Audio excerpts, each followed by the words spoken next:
Now that we have all of our stand-ups strung together, let's come back and really give this thing a little bit of pizzazz. Right now, all we have is a talking head and terrible jump cuts, but we've got lots of footage we can use to add B-roll to this, really give it some eye candy, make it a lot more entertaining to watch.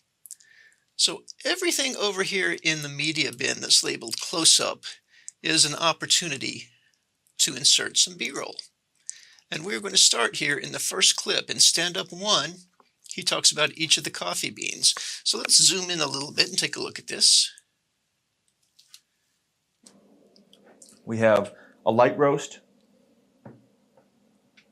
a medium roast, and a dark roast. All right, so those 3 spots right there where he identifies each of the beans, we actually have close-ups of that. So over here there's a shot labeled close-up of beans, CU beans. I'm going to open that up, and if we scrub through it, we'll see that he's looking at the light roast. He puts that down, he picks up the medium roast, and he picks up the dark roast. So we actually have a close-up of each of these. So I'm just going to take them in order. So I'm going to start with the light roast. And just like before, I'm going to mark an in point and an out point. I like this little bit of motion where he's using his finger to stir the beans. So I'll set my in point. I'll let it play just long enough for him to stir the beans, and I'll set an out point. And this might be a little on the short side, but that's okay. I'm not too worried about it. I'm going to come down here and park my playhead right where he's about to start. So there's a really good spot. You see how his finger is touching the edge of the container? That's going to line up nicely with where I've got my in point. Now I'm going to click and drag this down to the timeline, but I'm going to do 2 things differently. The first thing is I'm not going to grab the entire image in the middle like I have been. You may or may not have noticed, but whenever I point my mouse at a clip in the preview window, a little area shows up at the bottom that has a film strip and an audio waveform. So everything I've been doing so far is just clicking this entire image and moving it. But that moves the audio and the video. If I come down here and click and drag from the film strip, it will only bring the video. Likewise, if I click and drag from the waveform, it will only drag the audio.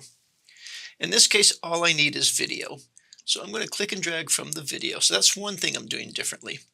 The second thing is I'm not going to bring it down here to video 1, this layer where all of my other video clips have been so far. I'm going to park it up here above it, where if there were a layer video 2, at the moment you can see there is not, but if there were a video 2, that's where I'm going to drop this. So here we go. I'm grabbing the video only icon. I'm clipping and dragging. I'm lining it up with my playhead and turning loose. You can see that the layer video 2 has now been created. Now watch what happens when I play this. I'm just going to back it up a little bit. We have a light roast. You notice how it blocks out the video underneath it. So because it's on a higher layer, it's literally obscuring Scott in the kitchen. Although we can see on the timeline that Scott in the kitchen is still down here. Now, my clip ran a little bit long. Let's take another look at that. We have a light roast. So by the time I cut out of the clip, he's already put the coffee beans down. I clearly need to make my B-roll a little bit shorter. This is why I love putting B-roll on an adjacent layer, on a higher layer, because I can now take this clip and just pointing at the edge, I can shorten it up. And I don't have to worry about fixing anything else. Scott is still there. We have a light roast. Okay, that's better. I want to do the same thing with a medium roast now. I'm going to take my B-roll and I'm going to find a new in and out point. So here's the medium roast. And again, I like that little bit of motion with the finger, so I'm going to make that my in and my out point. And I'm going to try and synchronize it with my timeline. A medium. So his finger has just touched the edge there. So again, I'm going to click and drag, not from the middle of the preview window, but from this film strip icon at the bottom of the preview window. I only want the video, and I'm going to line it up with my playhead, which is nicely synchronized. with the moment. A medium roast. That one worked pretty well. And it just leaves us with the dark roast. Now, before I do this, let's take a look at what's going on between this first stand-up clip and this second stand-up clip. This is going to be a jump cut. And a dark roast. All right, so that's a terrible jump cut, right? We can see his hand move, his whole body position moves between the two. Wouldn't it be nice if I had a way to cover this? Well, actually, I'm about to put B-roll over it. I think that it will work better if I shorten this clip a little bit, so I'm going to grab my trim tool, and I'm going to make this first clip, that's the razor blade, I'll grab the trim tool. I want to make this first clip shorter. And a dark roast. I'm going to let him finish saying the words "and a dark roast," and then I'm going to shorten the clip to that point.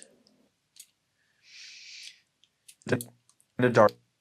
Okay, so here's where I want my B-roll to start. Now, at the end of this clip, it's short, but the coffee beans go out of frame. Right, he's setting them down. I wish this clip ran half a second longer. Whoever shot this didn't leave enough post-roll. But I'm going to use this part of the clip where it goes out of frame. So I'm going to back up. I'm going to mark an end point where we're actually looking at the beans. And what I hope will happen is while we're looking at the close-up of the beans, they'll go out of frame. And then when we return to the wide shot, we'll already be on stand-up too. All right. And a dark roast. So now that we've... Okay, that's not bad. So let's take a look at that whole little series. We have several different roasts. We have a light roast, a medium roast, and a dark roast. So now that we've got our three...